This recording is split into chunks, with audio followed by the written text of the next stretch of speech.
Welcome everybody to the Innovation Summit 2017. It is great for myself and my team to host you here today. When we talked about the topic for the event, and Schneider is rolling out innovation summits around the world, the Pacific region is one of the first to go, and as we alluded to at the start of the event, Hong Kong is next. It was interesting to think about innovation and what it means. I think coming from the IT industry, there's quite a few words over time that kind of roll off our vocabulary that almost lose the meaning of what they first were. So one of the things we wanted to do in the agenda today was really have you all reconnect to innovation. And there's kind of two themes that you'll get out of today. One is absolutely, as one of the largest industrial technology companies in the world, our technology stack and what innovation means and what you can do and have done in terms of innovation. The other is really the mindset, and we're lucky enough to have Todd here and Steve and quite a lot of great Australian entrepreneurs in the room that you'll have access to over the next 5 or 6 or 7 hours. I ask you to take the time to see those people and meet those people, because I think there's a lot of great ideas that exist on the back of a napkin. But really innovation is more than that. So I think the mindset piece is really important. To prove that point, I think to crystallise it, it wasn't that long ago where the only metric of a company's performance was really financial metrics. Revenue, middle line, bottom line, throw in their market share. But over the last couple of years, some of the largest companies in the world, market capitalisation in the tens of billions, have not turned a dollar of profit. They're being completely measured on their ability to innovate. Not just potential, but relevance. How relevant are they? How fast can they move into a space of relevance? So I think that was a really interesting point for me as I've been reflecting on innovation. And I ask you today to consider really finding the time today to go back to what innovation means for you. You've taken the time to be here. So it means something. It's either your permanent mission in your role, or it's something that interests you, or maybe it's something that you've forgotten. If I could share a personal anecdote, if I could. These two photos are taken around the same time, late 50s, probably 58, 59. The photo on your right is of my mother's family, actually. The young child at the front is my mother. A couple of days in Sydney after travelling from southern Italy. And to your left is my father's family, the young lad there with his thumbs in his pocket, and the white singlet, actually everyone's wearing white singlets, is my father. And I wasn't raised in a world of Teslas or Edisons or Gateses or Jobs. If I was, I wouldn't be here right now, let me tell you. But I was influenced by a lot of people over the first couple of decades of my life. And I say this because when I was reconnecting to this event and what innovation meant, I actually really thought about where I came from. And the currency of that innovation was the same. These people that influenced me that you see on the screen were great people. They were really resourceful, access to almost no capital. Great innovators, great inventors, great recyclers of innovation as well. They worked very hard on themselves every day. Marginal improvements, marginal gains every day. Real key to innovation, I find, and maybe Todd and Steve will take us through some of that mindset piece as well. I think the third was they had a yearning passion to make a difference. That's what really drove them. They had a permanent mission to make a difference. And I guess I'm a bit of a byproduct of that, standing up here today in front of you all, a long way from a boat from southern Italy. So I think for me personally, I wanted to share that personal moment around that because there's another part of this as well that sometimes we take for granted and that we also don't take the responsibility for. And that is in Australia and New Zealand, and I think there's quite a large Kiwi contingent, all the New Zealanders in the room, hands up. We are the earliest adopters of technology in the world. Actually, New Zealand are the earliest adopters of technology in the world. So I ask as you go through today and you reconnect with innovation, you take on the responsibility of innovating not just for Australia and New Zealand in this zone, but how do we export that? Think big, think big. And I've got some great examples, and you'll see some great people today who have done that. There is no difference. It's only a mindset shift. So I had some core principles growing up. I shared some of those with you. At Schneider, we have a very, very simple blueprint to innovation, 5 key principles. Number 1, customer first. Everything that we do must have an impact on our customer or our customer's customer. Otherwise, it's a complete waste of time. Number two, quality first. It's built into our DNA, as Gareth alluded to the fact that Schneider is a company that was born in 1836, mainly around electrical distribution technology. So if we didn't get quality right, people died. Very easy to build into your DNA. And the APC brand as well. Simple and easy. Solving complex issues, but in a really simple and easy way. And I'll take you through some of that as well. System view, everything that we build and innovate must be part of a greater ecosystem, a greater system. Why? Because we want to have choice. We want you to have choice, to be able to work with some of the brands that you prefer or the technologies that you prefer. So we need a system view. Number five, digital, self-explanatory. So when you take those core principles, how do we innovate and allow you to innovate on a technology stack that allows you to innovate in a world where life is on? So I present to you EcoStruxure, innovation at every level. Our blueprint to allow our partners, our business partners and our customers to innovate. It's a really simple framework. 3 layers, 6 architectures into 4 end user markets. The bottom layer, Gareth has covered off, connected products. We have a history of making products, great products, reliable products, very, very digital products. As Gareth said, you know, the first wave of the internet, the last 20 years, a couple of billion people connected to the internet. The next 5, another couple more, 2-3 billion people. The next 5 years, 40-50 billion machines accessing the internet.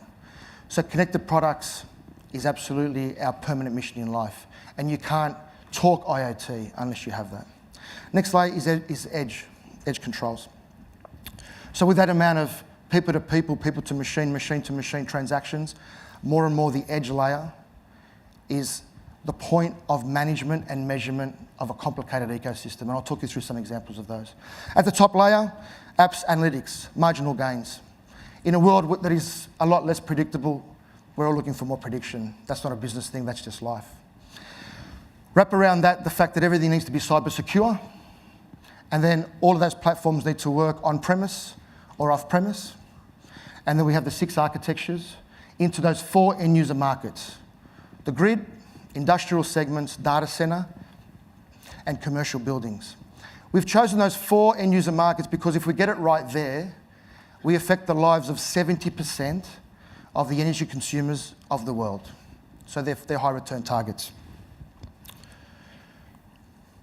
Those 6 architectures, and Andrew Kirker, who will be presenting shortly, is he's our segment leader for cloud and service providers in the zone. Andrew will take you through the EcoStruxure architecture for data center. But essentially each one of those 6 building blocks is where we have technically validated and documented architectures. One size does not fit all, we understand that. So it's about innovating across those building blocks. I think one of the things that's really important for those in the data center specific world that maybe don't understand what's happening at the operational technology level, we have an innovation hub outside. Schneider is leading the way around the convergence of IT/OT, which will dictate what the data center of the future looks like. And we see it as being a combination of off-prem, on-prem, and the edge. That's what we see today. I'm a proud Australian, if you haven't noticed. So innovation's great. As I said, innovation by PowerPoint is not something that I'm a big advocate of. How do we implement this into real world? So if I look across the segments that I'm responsible for in the zone, we are a strong contributor to almost every major segment in Australia and New Zealand. So the largest 11 gas providers in the country have EcoStruxure or some form of our stack already implemented.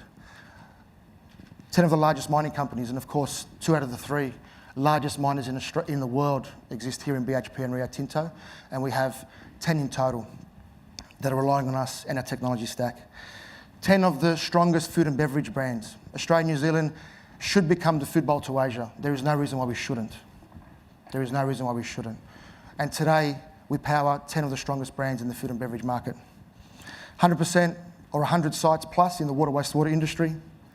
8 out of 10 residential homes have Clipsal at its core.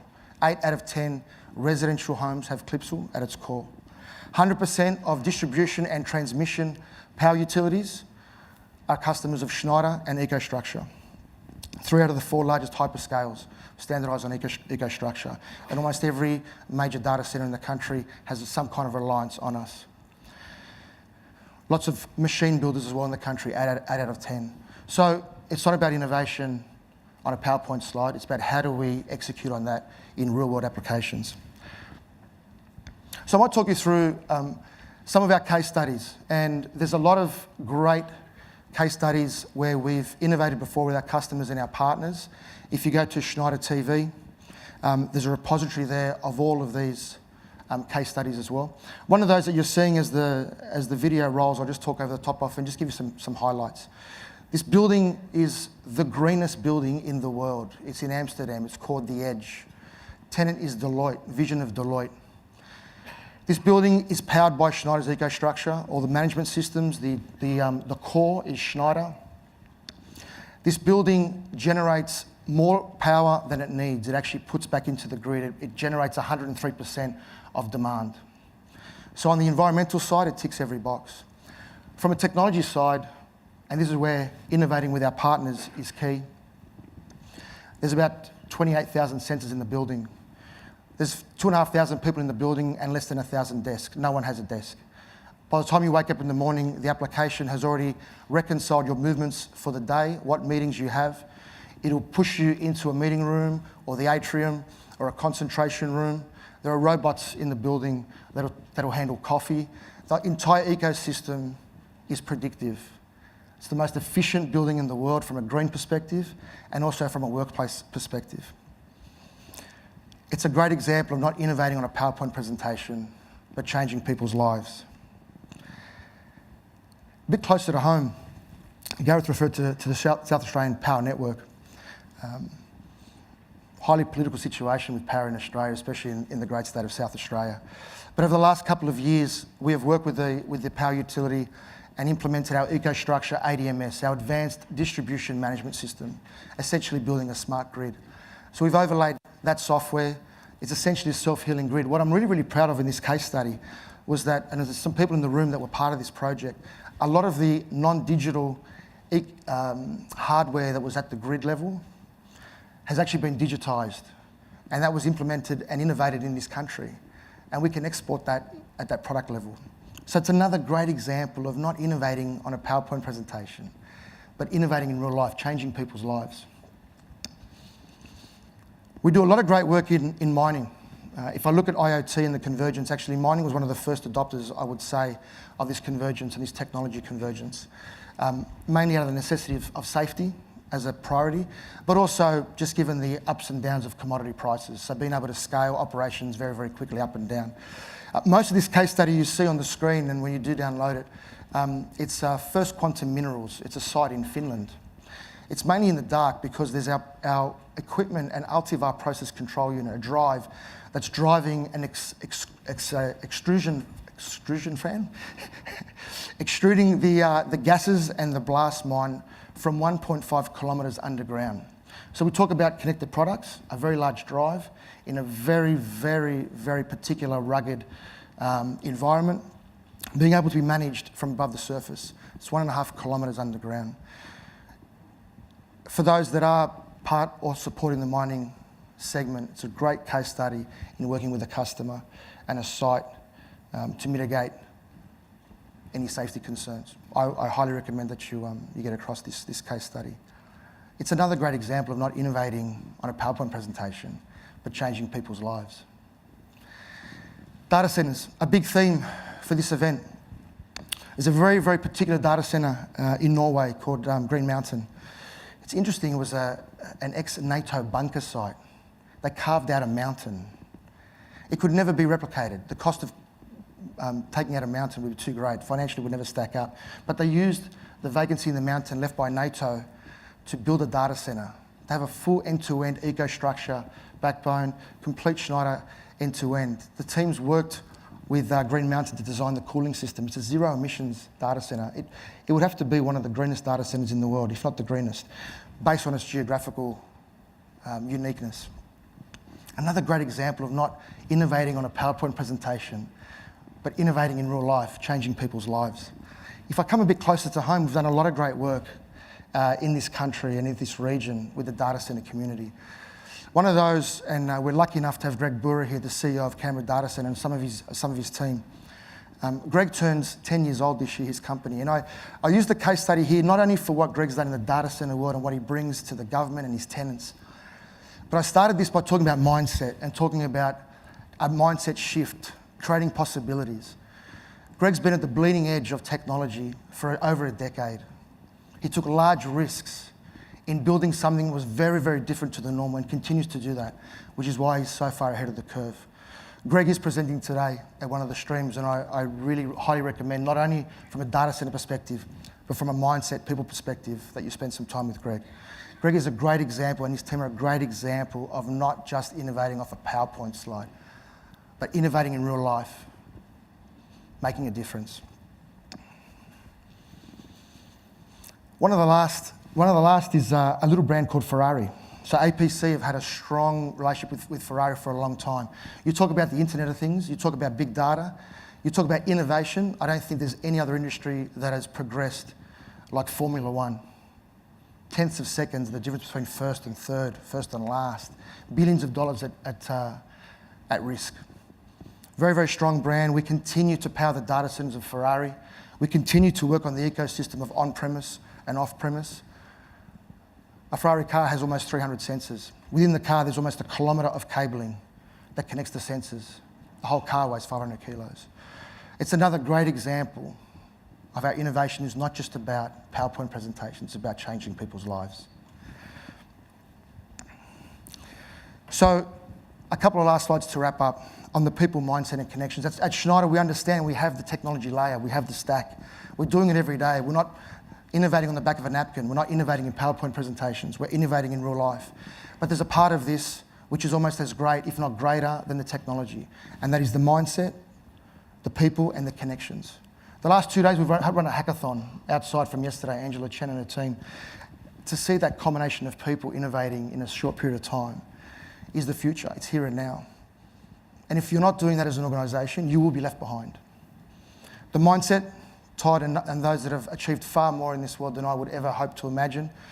We'll spend some time on that. Connections in this room, we have business partners, we have end user customers, we have channel partners, integrators. We've only been able to create those case studies because of that combination of connections. So this is Schneider innovation at every level. It's about creating opportunities for yourselves as people, your organisations, and for the country and the region. As you're reconnecting with innovation today, I ask you to think about and ask yourself the question, are you innovating to keep up or are you innovating to get ahead? Welcome to the Innovation Summit 2017. Thank you very much.